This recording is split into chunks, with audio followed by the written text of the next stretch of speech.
my dearies. Today is July 29th, Monday, 2013. It's my birthday, at least it will be when you're watching this. Today on the 365 Nerds channel, I am going to bring you how-to of getting into Japanese entertainment of manga and anime.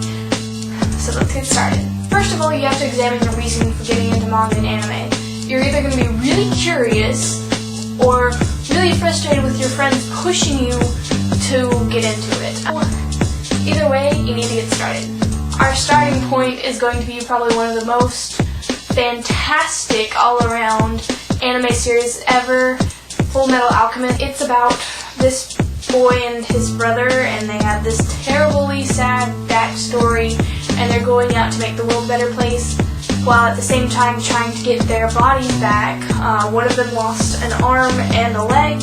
The other one is now a soul trapped inside a suit of armor. You're probably going to like it because everyone likes it, because it's the best anime ever.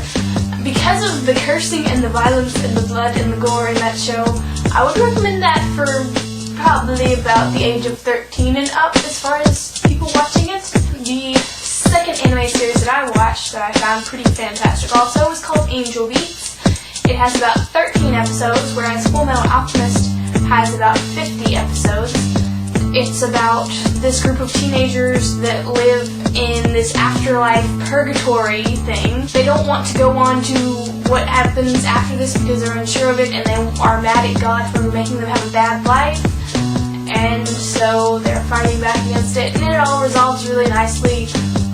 It was an amazing storyline. I would recommend that for ages probably about 10 and up, just because there's just a little bit of violence, almost no gore, and very little cursing, if any.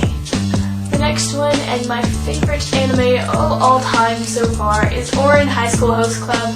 It has about 26 episodes, I think, and it's about this person that wanders into their school's host club. The person ends up owing a debt to the host club, so they have to become a host club member, and there's all types of crazy stuff that happens. It's actually both a drama and a comedy, which makes it more appealing to a lot of people. A lot of scenes where it's like, oh my goodness, they're going to get together finally, and then it jerks you back into the reality of, oh, they're just crazy kids, it's not really going to happen. I would recommend that for preteen and up.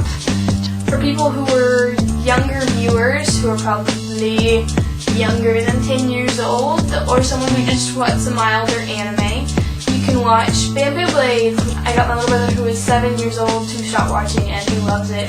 It's about these people who fight on their school's kendo team, which kendo is Japanese sword fighting, and they use bamboo blades so that they don't hurt each other. No cursing, very little violence, if any, no gore, so it's good for any age group pretty much. Warning about anime, you have to give each series at least 3 to 5 episodes before you decide that you don't want to watch it, because they just throw you into the action and you're really confused for the first about 3 episodes, and then by the time the 5th or 10th episode passes, you're like, oh my goodness, I love this. I haven't really read that many manga books because they're expensive, versus the anime, which you can watch on Netflix for a lot less. But in case you want to, here's my recommendations. First of all, for the younger audiences, we have Tokyo Pop Disney Fairies. This particular one is the only one I have, and it's Vidya and the Fairy Crown. It was really good for younger ages because it features Disney characters. For more mature readers of manga, I would recommend, first off, Full Metal Alchemist. Manga is going to take a lot more money than anime would, so that is a major deciding factor for many people. So yeah, get on out there and go watch yourself some anime or read yourself some manga, because you're really going to like it.